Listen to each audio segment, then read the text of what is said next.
What would a movement of hope look like in Indianapolis? The city we love, the city we call home. Imagine a church so compelling, so refreshing, and so alive that people far from God always feel at home. Imagine a church that reaches people from every walk of life who are bound together under the banner of hope. Imagine a church where lost people are found, wounded hearts are restored, families are strengthened, friendships are forged, and souls are awakened. Imagine a church that isn't bound by a location or a building, but by a mission to take the message of hope into our community. Imagine a church leading the way in radical generosity, in deeply caring for the needs of others, and in thereby shaping the history of our city. Imagine a church that has a heart that breaks for things that break the heart of God, poverty, injustice, and fighting for those that don't have the strength or the means to fight for themselves. Imagine a church where everyone gathers with a sense of anticipation to give their best and strive for excellence.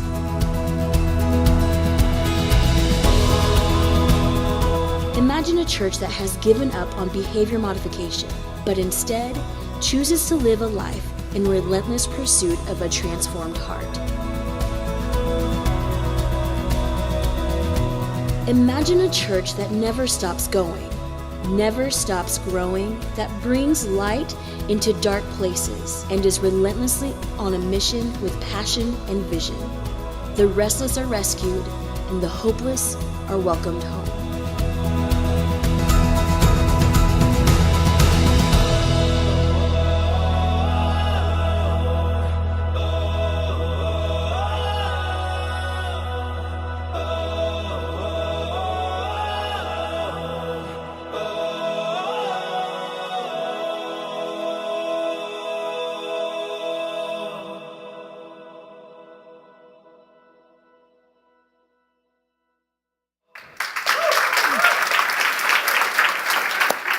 Well, how are we doing, everybody?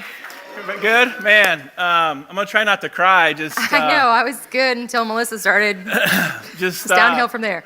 My name is Justin. This is my wife, Trish, and we're a couple of the pastors here at Hope City. I want to welcome you. And just watching that video, we shot that video last summer, and we showed it at our launch a year ago today. Actually, a year ago tomorrow. We launched on September 18th. So this is a little bit untrue of what we're doing today. We're a little bit premature, but you get the point.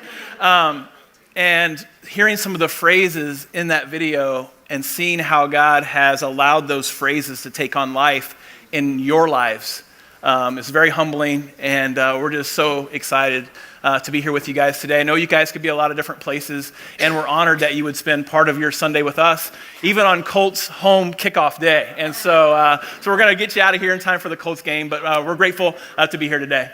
Yeah, Justin asked if I would share a little bit about just what this year has meant to me, and I'm like, I don't think I could do it and then go into a message and not get weepy. But I just want to say what a privilege it has been to be on this journey with you.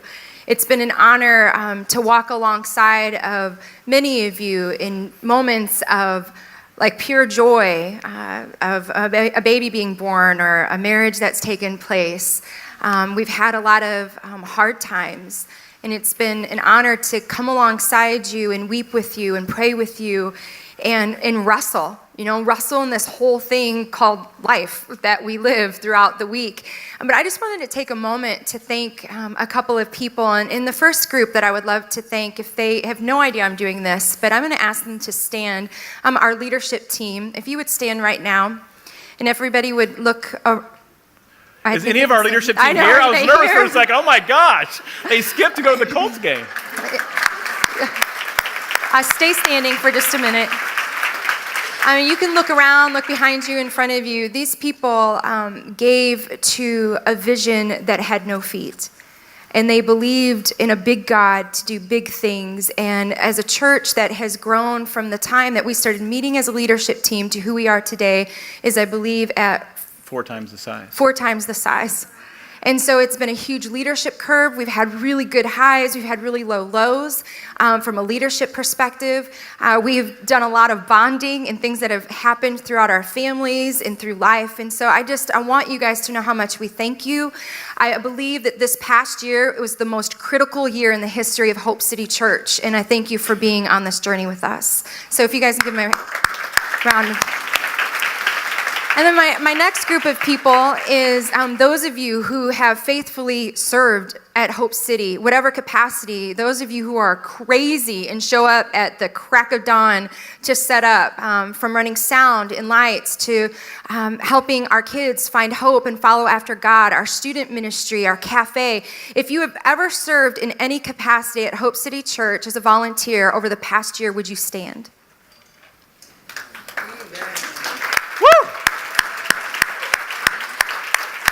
We thank you. We're so grateful for you.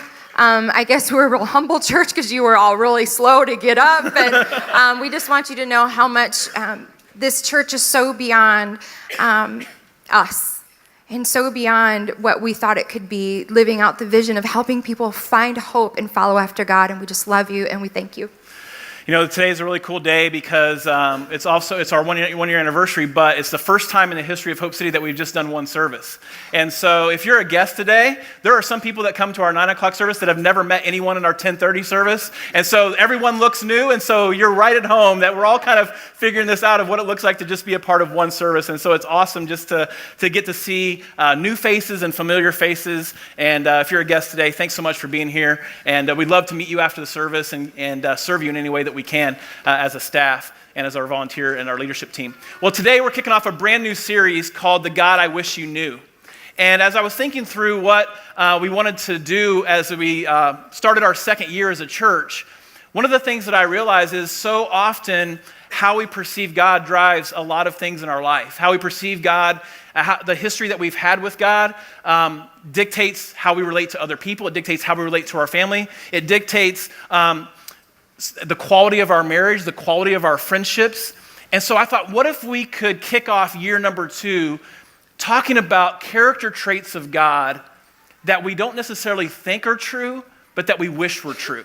And so I want to encourage you, if you're a guest today, I'm so grateful that you're here. Come back over the next 4 or 5 weeks as we unpack what it looks like to relate to a God that loves us, that pursues us. And today we're going to talk about this idea that I wish you knew a God that gives new beginnings. I wish you knew a God that makes all things new. And so we're excited to kick off this series today. And so as Justin and I were talking about this message and how does God make all things new, because it kind of sounds like a great cheesy Christian t-shirt.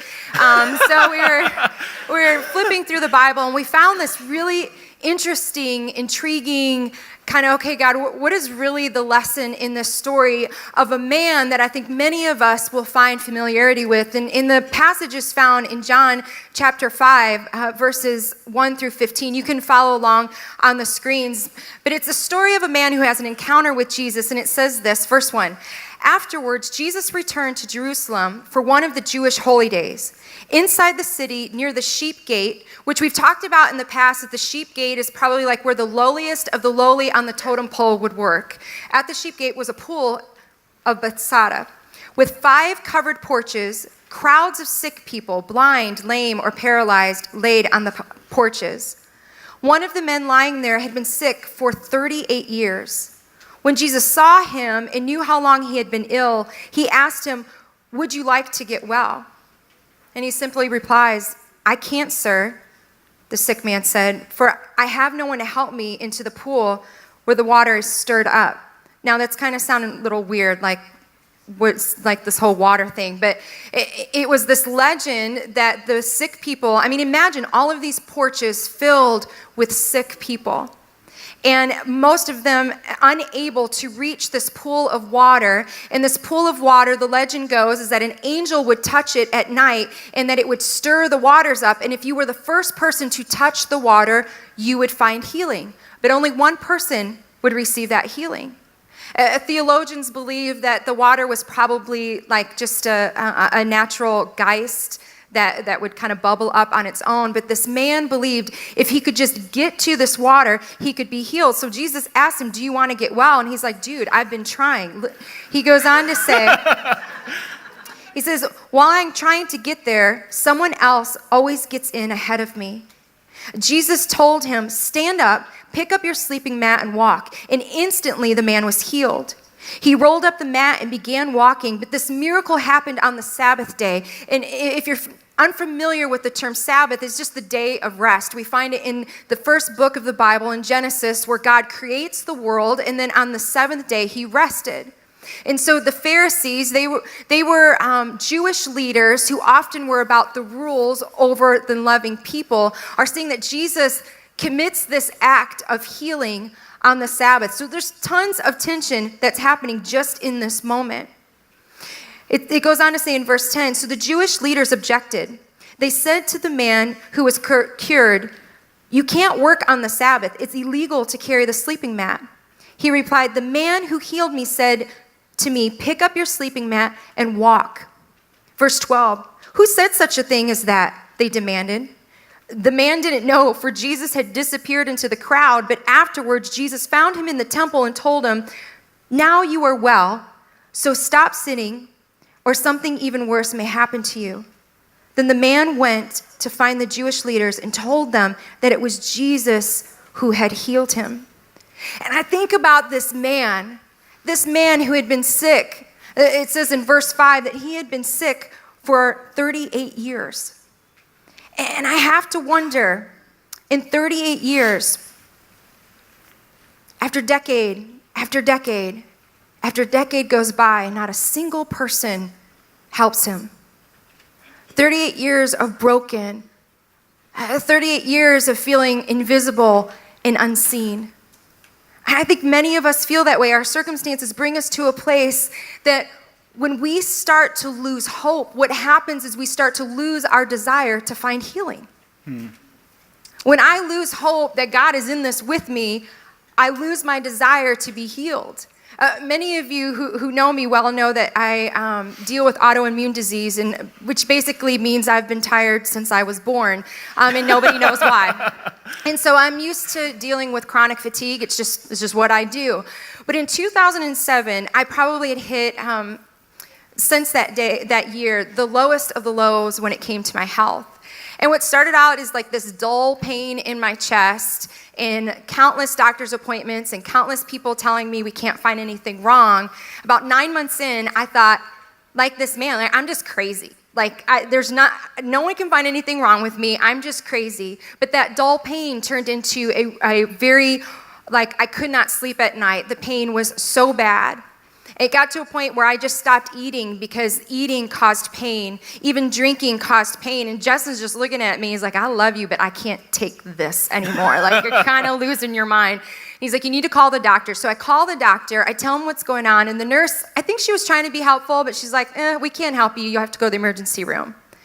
And at this point in time, from this point on in the story, I'm not very proud of, okay? I was a Christian at the time. But I get to the emergency room, they do all the tests, and they can't find anything.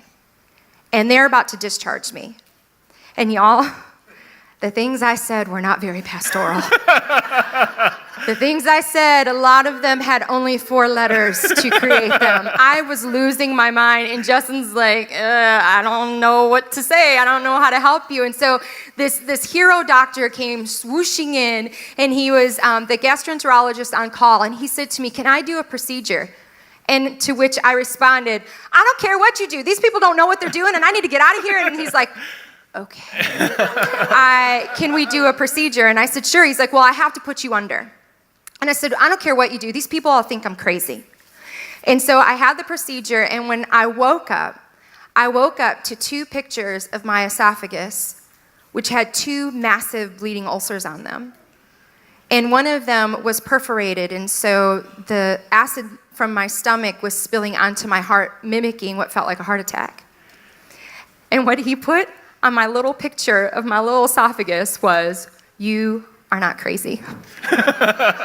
Which I objected to, but we went with, okay? That's not in my notes. So, but here's the deal. In that moment, my circumstances did not change who God was in my healing. In that moment, my circumstances didn't dictate the future that God had for me. And I don't know where you are this morning, but maybe you need to hear that Jesus sees you. That maybe your marriage has been jacked up for a really long time. Jesus sees you.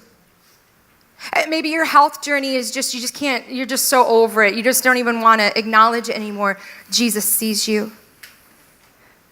No matter how long your soul has been wounded, Jesus sees you. No matter how long you have felt overlooked or forgotten, Jesus sees you. And what he does is he walks into your crazy, messed up view of who he is, and he faithfully says, I am with you. You see, a new beginning isn't defined by our circumstances. Our circumstances can never define a new beginning, but it's oftentimes that it is in our circumstances, that it's in the lowest of lows, that God gives us a new beginning. That's what I think is the biggest misconception about the new beginning we think God offers us is we think new beginnings are sexy, we think new beginnings are shiny, we think new beginnings are exciting. But if your life is anything like our life, new beginnings are most often born out of hardship, right? New beginnings are most often born out of hard endings. Right? New beginnings are most often born out of trial and heartache. And I don't know where you are today, but maybe God wants to just speak a new beginning into the death of a dream or the disappointment that you felt at work or the heartache that you feel at home right now. Maybe God is trying to speak a new beginning into what might be unlovable and unlikely circumstances. The thing I love about this passage is that Jesus brings hope into what is a hopeless situation, and he does it over and over and over again. See, Jesus helps us when we've lost the ability to help ourselves. Look at verse 7 of John chapter 5. It says, this is the lame man talking to Jesus. He says, I can't, sir, the sick man said, for I have no one to help me get into the pool when the water bubbles up. Someone always gets there ahead of me. And I just want to ask you, what hope have you lost this year? Over the last 12 months, what hope has been lost in your life? Jesus says, do you want to get well? And this guy says, well, I can't. You see, after some time, he just lost a vision for walking. He lost a vision for being whole. He lost his vision and motivation for ever living a normal life. The guy lost all motivation to ever be seen, to ever be normal, to ever be accepted. Walking isn't even a hope or a dream anymore. He's been there so long. What area of your life are you just lying on the mat right now? You've lost the hope for your marriage. You've lost the hope for your dating life. You've lost hope that you're ever going to get married. You've lost hope that you're ever going to be able to find wholeness from the addiction that you struggle with. What area of your life are you just laying on the mat? See, God doesn't help those that help themselves. God helps those who are utterly helpless. And it's our willingness to admit our need for God that brings us help, not our ability to prop ourselves up and pretend like we can help ourselves. A new beginning isn't dependent on your ability, but on your willingness to acknowledge your need for it. I mean, just listening to Justin saying that, I don't struggle with the first half of that passage. I struggle with verse 7, where it says, someone else always gets there ahead of me, right? Like, have you ever scrolled through social media and you're in Instagram world, and you're like, man, I worked so hard for that. How did she get that? Or, man, I've worked really hard at that relationship. How does he get that relationship? Or we just kind of start comparing our circumstances with other people. And in the end, we feel like, why even try? Why even hope? Because someone always gets there ahead of me. The past 3 weeks have probably been emotionally some of the hardest weeks I have faced in a long time. I have stood by people I love for decades after decades after decades who have felt this. And I've wrestled with God on their behalf to say, okay, God, I feel like people I love have been on the porch and they're giving up hope and they're giving up their desire to be healed. And if I'm really honest, someone always gets it. But what I have just laid my life out for, what I believe with all my heart, is that we have a God who gives new beginnings, no matter how many decades, no matter how long the depression, no matter how long we feel forgotten or used or mistreated, that we have a God that no matter, I've heard your stories, you've heard me share my stories, and the ending is always the same. Jesus is faithful. Jesus walks to the porch and he says, do you want to get well? And here's the question. Jesus asks the man, do you want to get well? And we have to make a choice if we're going to step off the porch and choose that healing, or if we're going to choose something different. And with that question, it's something that your parents cannot answer for you. It's a question that your girlfriend or boyfriend cannot answer for you. Your spouse, your friends, your church family cannot answer you. It's only the answer that you choose to give to Jesus when he says, no matter what, do you want to get well? So a new beginning isn't defined by our circumstances. Secondly, a new beginning isn't determined by the strength of your faith. Now that sounds really weird for some of you that have been in church for a long time, but there's something amazing that goes on in this passage that I have not seen in other passages of Scripture. Look at John chapter 5, verse 6. It says, when Jesus saw him and knew he had been ill for a long time, he asked him, would you like to get well? And then later, when you skip down to verse 12, the religious leaders are talking to this guy after he's been healed, and they start questioning what happened. They said, who said such a thing as that? They demanded, and the man did not know, for Jesus had disappeared into the crowd. Now, if you've been in a church for a long time, I want you to think through the Gospels, Matthew, Mark, Luke, and John. I want you to think through the public ministry of Jesus. I want you to think about every miracle that Jesus ever performed, every healing that he ever gave to someone, every time he brought someone back from the dead. I want you to think about how often that person did not ask for it. I could not find one time where someone who did not know Jesus, who did not have any faith in Jesus, who didn't even recognize Jesus, received a healing other than this time. If you look all throughout the Roman centurion, Jairus, Mary and Martha, the demon-possessed man, the man with leprosy, the 10 lepers, the guy that was lowered through the roof. Like every single one of them went to Jesus. Every single one of them knew who Jesus was. Every single one of them thought that Jesus was the Messiah. This guy's just lying on a mat, right, around a pool with a bunch of sick people, a bunch of lame people. He's just minding his own business. He's just chilling out on the mat, and Jesus comes in, and he sees him, and for whatever reason, with all the other sick people there, he chooses this guy. And he had no clue who Jesus was. Not a clue. To the point where the religious leaders are asking him, who healed you? He doesn't even know. He can't even identify. Jesus slips in the crowd, so he's looking for facial recognition. He doesn't even see Jesus. He doesn't know Jesus' name. He doesn't think Jesus is the Messiah. He doesn't think Jesus is anything special. Well, he does now, right, after he got healed. But before that, he had zero faith in Jesus. Not only did he not have any faith, he had zero recognition of Jesus. And Jesus brought him healing. Jesus approached him. Jesus asked him. Jesus found his way to this guy. And maybe that's where some of you are today.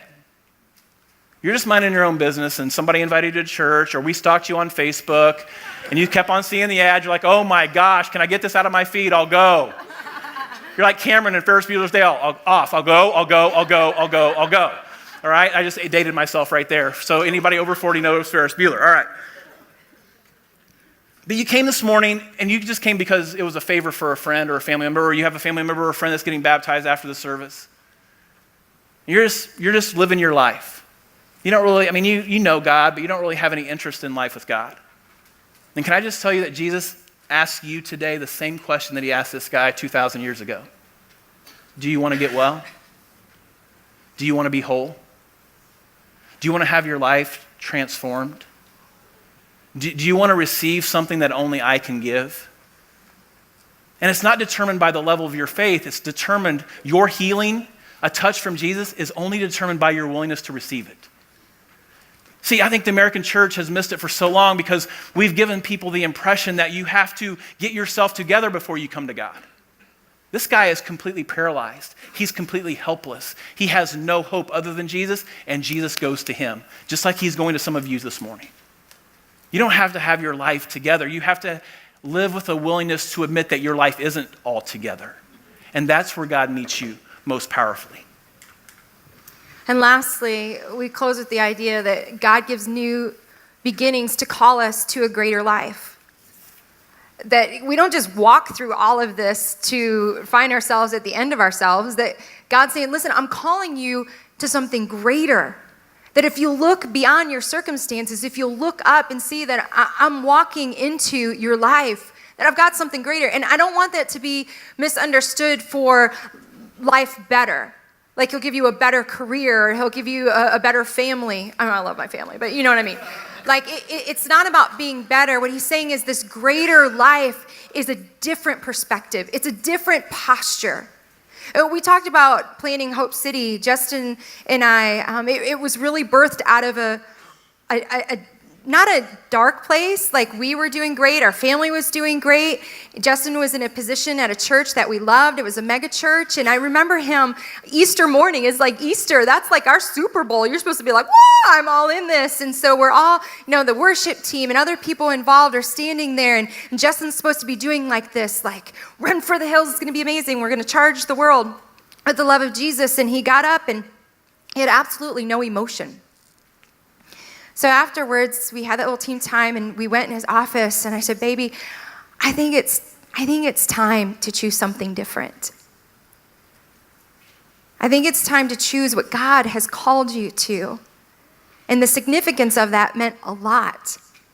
I remember sitting down with each individual kid that we had at the time, and our oldest son, who was about to leave for college, we told him we feel like God's calling us to a greater calling that's going to cause us to be uncomfortable, to have to lean on God in a way we haven't. And my oldest son was like, that's awesome.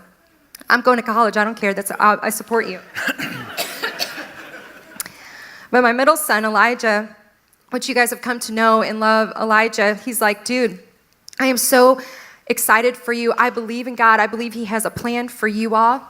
And I will support you from our home in Nashville, Tennessee, where we lived at the time.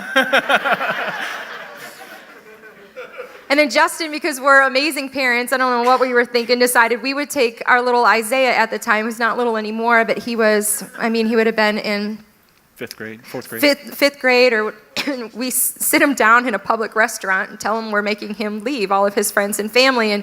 And our very shy son just starts sobbing. And we look at each other like, what were we thinking? I think as Justin said, we have this idea that greater is attributed to circumstances, that when God opens the door for the circumstances to be right, we can start living the greater life. And what Jesus is saying to this man in verse 14 of chapter 5, he says, but afterwards Jesus found him in the temple and told him, now you are well. Like I asked you the question and then I made you well. Now you are well. So now go. So stop sinning, or something even worse may happen to you. And what he's saying is, I'm not calling you to a life of perfection. Right? He's saying, listen, to do the same thing over and over again is what? Insanity. It's insanity. The life I'm calling you to is grounded in this knowledge of knowing who I am, so therefore you can live out who I've called you to be.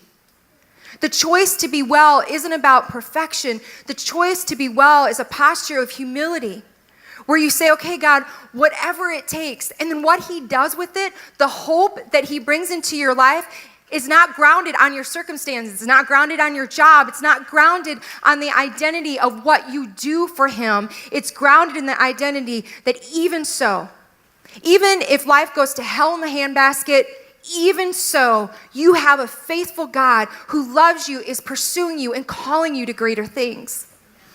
Many of you guys know of our adoption journey over the last few months, 3 months, I guess it has been. Tricia said the kids that we had at the time, some of you are like, what are you talking about? Have you had more kids since then? Yes, we have 2 more kids. About 3 months ago now, we adopted Jalen, who's 9, and Janiah, who is 7. And they're just incredible kids, and they've transformed our life, transformed our church. It's been an amazing journey. As we've gotten to know them, they've had to go through more than any 7 or 9-year-old should ever have to go through. And they have made it to the other side of it in just incredible ways. And Jalen and I were having a conversation yesterday, and we were talking, I made them breakfast, and we were sitting there, and we were talking about just hard times and how we have to go through hard times. And Jalen was telling me about a time that he was in foster care, and that they told him that this is his last chance in foster care, otherwise he's going to have to go to juvenile detention. And he said to me, but then you adopted me, and everything changed. And as I was thinking about that, as I was coming into today, we don't talk to Jalen and Janiyah and tell them about their old life. We talk to them about their new life. We speak truth over them. We don't talk to Jalen about having to behave in class. We speak truth that he's a leader in his class, that God has great plans for him, that God wants to take him and all the things that he's been through and use him to change this world. And that's what Jesus is doing here. He's not demeaning this guy and telling him that, hey, if you ever mess up again, it's going to be really bad. What he's saying is, hey, I'm calling you to something greater. And I'm healing you so that you can have an impact on this world. And that's what God wants to say to every single person here. That God is a God that doesn't hold grudges. God is a God of new beginnings. And maybe you've lived your life under shame or guilt or fear that God was going to punish you or God was going to come against you. And what God is saying is, hey, I don't want to come against you. I want to make you brand new. I want to give you a fresh start. I want to give you a new beginning. I'm not going to talk about your old life. I want to talk to you about your new life. Because you're not crippled anymore. So let's move off the porch and let's pursue the life that I have for you. Because this today is a chance to start again. Let's pray. God, we thank you so much that you not only heal a guy 2,000 years ago, but you bring healing to us today. And maybe there's some of us here today, God, that we have a wounded place in our heart. We have a broken place in our soul. We have a dysfunctional relationship that we need to give to you. And we've been trying to prop ourselves up. We've been trying to get to the pool on our own. We've been trying to use every resource and every ounce of energy to pretend to be better than we really are. And you say, a broken and contrite heart you won't deny. And so, God, we bring you our brokenness. We bring you our lameness. We bring you the wounded parts of our heart. And we ask you not to improve us, but to recreate us, to give us a chance to start again. And we know, God, that will be glorious. So we give you all of our heart today, God. In Jesus' name.